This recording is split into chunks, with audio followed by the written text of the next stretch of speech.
नमस्ते दीदी भाई, देखिए हमारे यूट्यूब चैनल पर एक जाना बहुत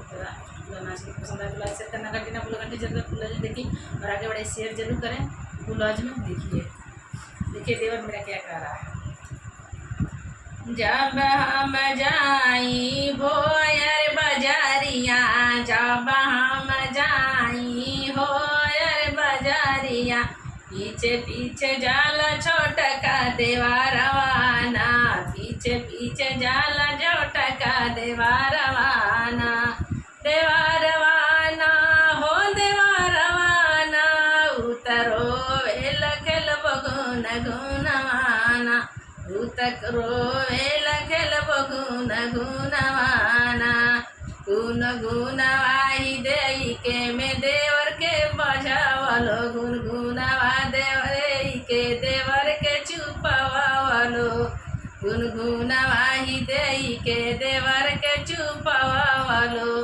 अरे कहे लागब खेलबो हम खिलावना ना, अरे कहे लागल खेलबो हम खिलावना ना,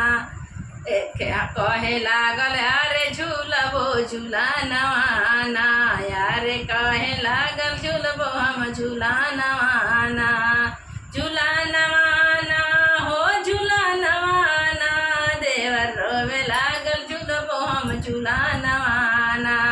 झूलन झूलाई हम देवर के बझावलो, झूलन झूलाई हम देवर के चुपवावलो। अरे कहे लागल फिर से खाइबो पानवाना, अरे कहे लागल फिर से खाइबो पानवाना, पानवाना हो पानवाना, अरे फिर से कहे खाइबो हम पानवाना,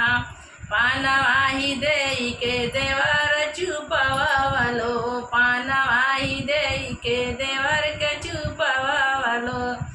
अरे कहे लागल चलबो हम घरवाना,